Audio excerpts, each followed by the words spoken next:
Ali came back to the field at 3 o'clock. Tess saw him standing under the trees. At 6 o'clock, when the work was finished, he met her by the gate. I told Groby that this work was too hard for women, Alex said. I will walk home with you. Oh, very well. Walk with me if you want to, Tess said. She was tired. You asked me to marry you before you knew about our child. Perhaps you are not all bad. Perhaps you can be kind sometimes. If I cannot marry you, I at least I can help you, he said. I have enough money to help you and your family. Have you seen my family? Tess asked quickly. God knows. God knows. The Durbeyfields need help. But no, no, I cannot take anything from you. I cannot take anything for them or for me. They walked on, and I left her when they reached her cottage. After supper that night, Tess went to her room and wrote a letter to Angel. My dear husband, I am writing to ask for help. I have nobody else that I can ask. There is someone, a man, who is watching me. I am afraid to say his name. Come to me now, please. Help me before something terrible happens. I know that you are far away, but I think that I will die if you don't come soon. You punished me, and that was right. But please be kind and come to me now.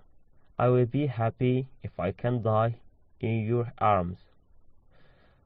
Or can I come to you?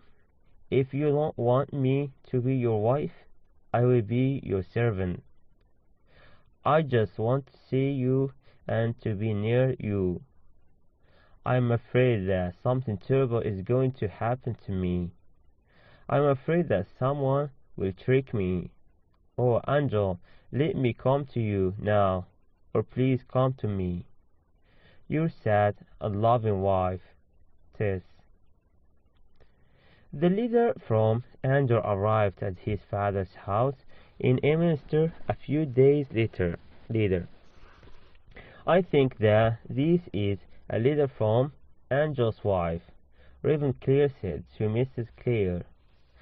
Angel planned to visit us at the end of next month. Perhaps this letter will bring him home more quickly. At this time, Angel was riding across Brazil towards the sea. He was sick, and he knew now that he couldn't farm in this country. Many young European men had come to Brazil. They had hoped that they would have good lives there. They had dreamed that one day they would be rich. Many had died. Many had died. Angel had thought a lot about Tess.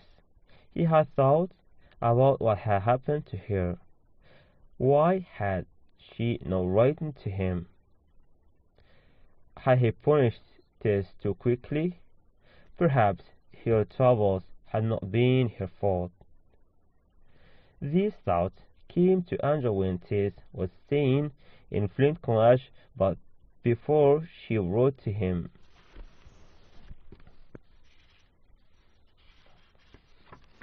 He had told Tess to wait for him to write first, but he had forgotten about this.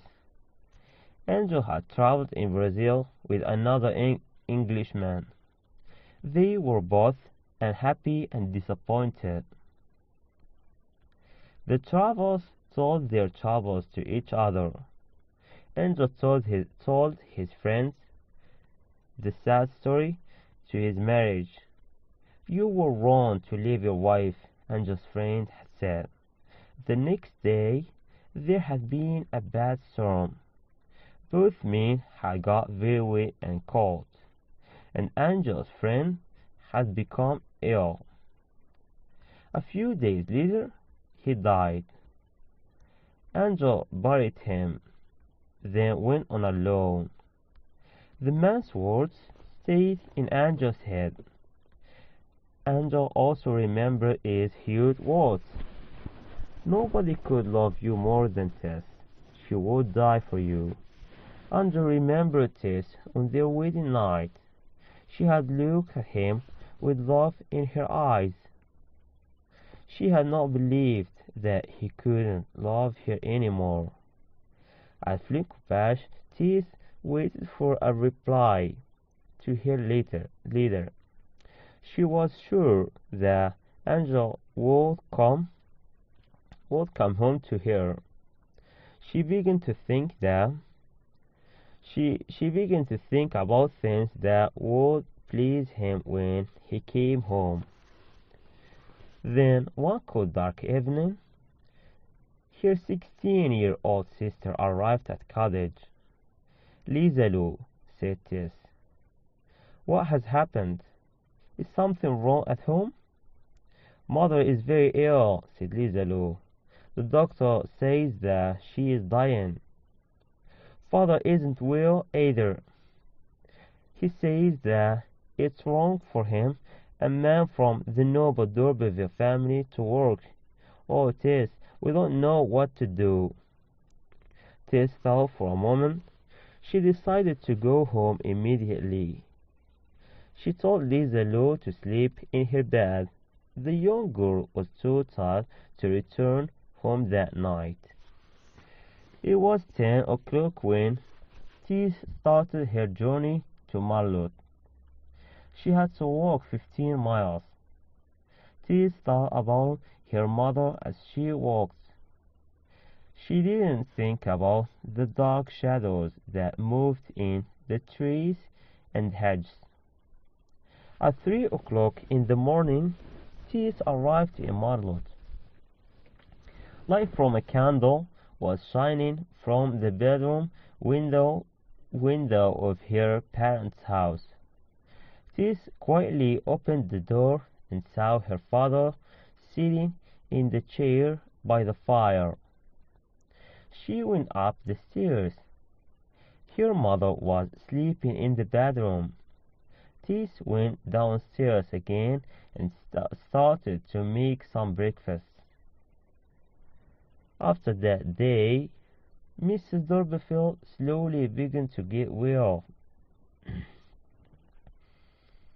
Jack d'Urberville was not really ill, and he had a new plan to get money for the family. I am going to find all the people in the country who are interested in history, he told Tess. Then I am going to ask them for money. I am sure that they will be happy to give it. They give lots of money to repair old houses and church buildings, and they give money to people who find old bones under the ground.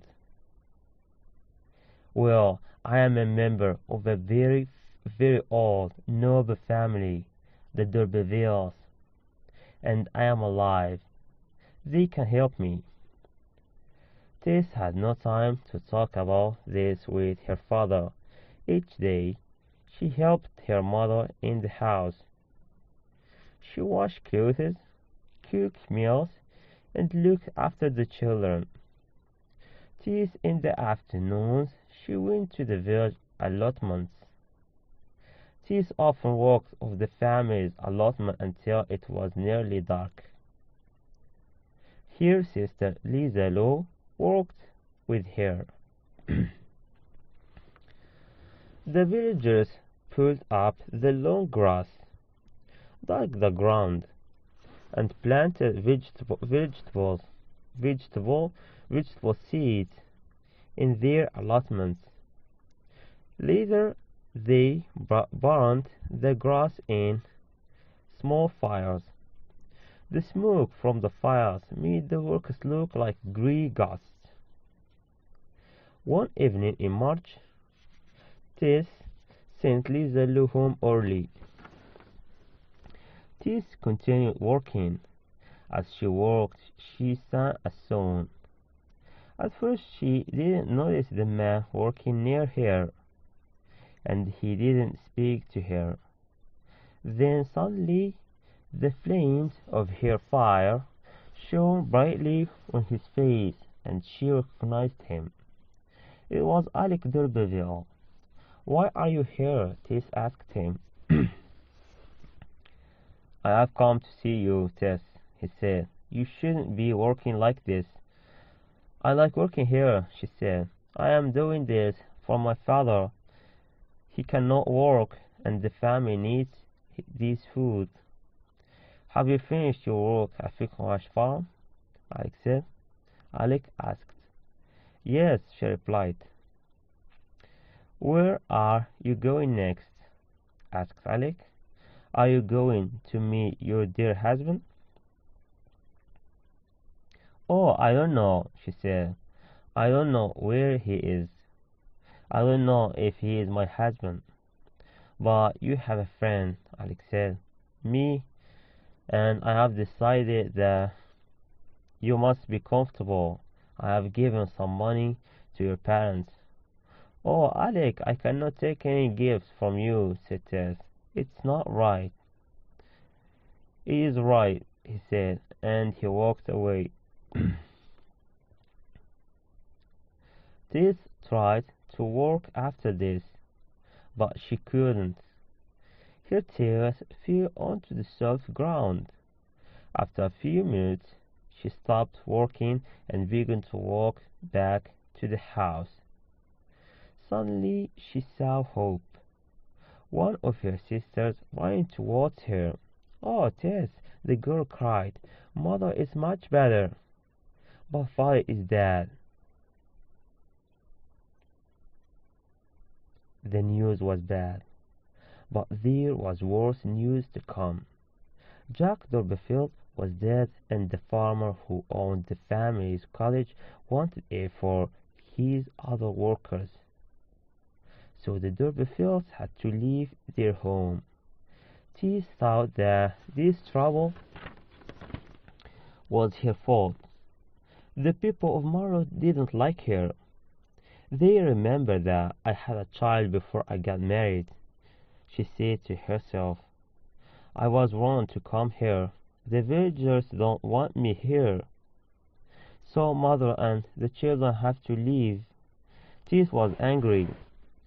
She was angry with herself, and she was angry with Angel Clear. "He is being cruel to me," she thought. "Why didn't he punish me? I didn't mean to do wrong." That night, Tess wrote an angry letter to Angel. "Oh, why didn't you punish me, Angel? I have thought about those days after our wedding again and again.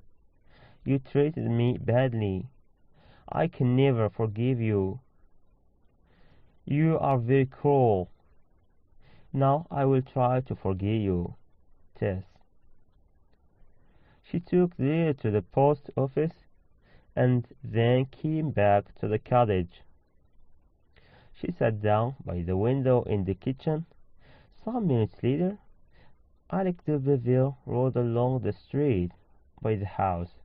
He saw Tess sitting by the window. He turned the horse around and came up to the wall of the cottage. He knocked on the window, and she opened it to speak with him. "I have heard that you are going away," said Alec. "Where are you going?" "To Kingsbury," said Tess. "My mother has found lodgings for us there. We are leaving on 6th April. "Listen, I want to help you," said Alec. "Come and stay at Trantridge. Your mother can live comfortably in the cottage on the farm, and I will send the children to a good school." "No," said Tess. "No, I cannot live at Trantridge. Please "Tell your mother," he said, "I will ask a servant to clean the house. You can come there immediately. I will expect to see you tomorrow." "No," said Tess, "I will not come. I can get money." "Where? How?" asked Alec. "From from the father of my husband," said Tess. "But you won't ask him for money," asked said angrily. "I know you, Tess," and he rode away. Tess stayed by the window until it was dark. The next day the Dorperfields hired a wagon and a driver. They put all their furniture and possessions into the wagon and went to Kingsbury. At midday the driver of the wagon stopped at an inn to rest the horse and to get a drink. At the inn Tess saw Marian and Ease. The two girls had left Finkenbash because the work was too hard. "That man came to see you," Marian told Tess. "Which man?" asked Tess.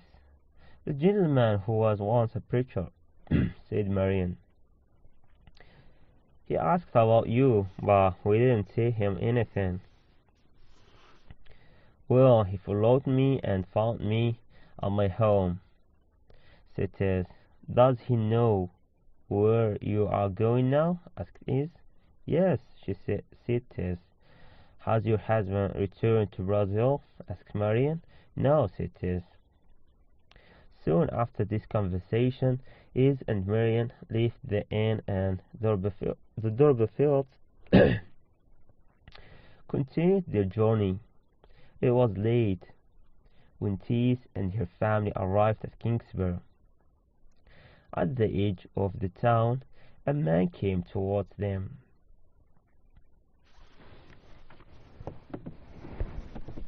"Are you Mrs. Dorperfield, the widow of Jack Dorperfield?" the man asked Tess's mother.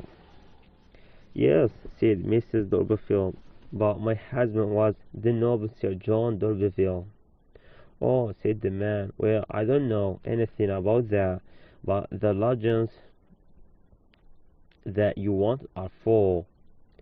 We only received your letter for this morning, and then it was too late. Other people have moved into the rooms." "Oh, what can we do now, Tess?" cried Mrs. Dorperfield. The family went on into the town. Tess stayed with the wagon and the younger children,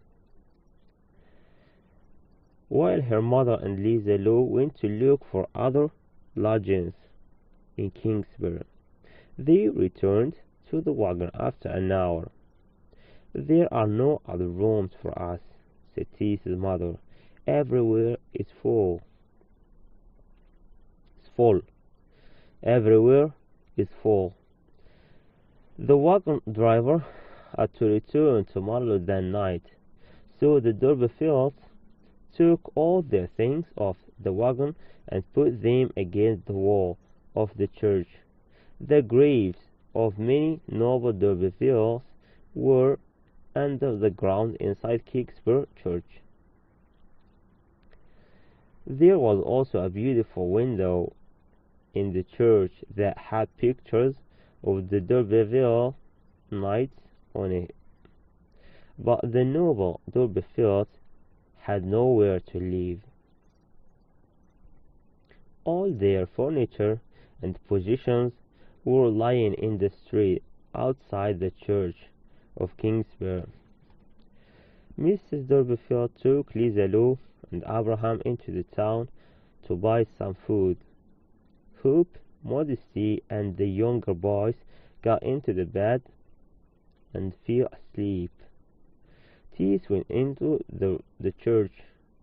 When Mrs. Dorperfield got to the center of the town, she saw a man looking about him as he rode his horse along the street. It was Alec Dorperfield. I was looking for you, he said to Mrs. Durbeyfield. Where is this? She is at the church, said John Durbeyfield. She didn't like Alec Durbeyfield, and she walked on quickly. Alec went to the church and opened the door quietly. Tess was inside, looking up the great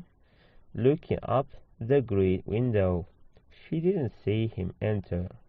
Alec walked quietly to a large stone which covered the grave of the D'Urberville. He lay on the gravestone and watched Tess. When she turned and saw him lying on the cold stone, she was shocked. "Oh," said Tess, putting her hand on her heart, you frightened me. What do you want?" Alex smiled and looked up at the D'Urberville window. Then he looked at the names written on the D'Urberville gravestones. "I can be more useful to you than a real D'Urberville," he said. "The real D'Urbervilles are in their graves. I am here. How can I help you? Tell me." "Go away," said Tess. "All right, I will," Alex said. He jumped down from the stone. As he walked past Tess, he whispered to her. "I will go and find your mother," he said. "You will soon thank me," and he went away.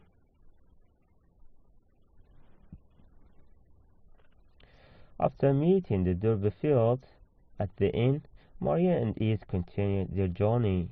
They talked about Tess and Alec D'Urberville. "He follows Tess and watches her," said Eve. "He wants her to go with him, but what can we do?"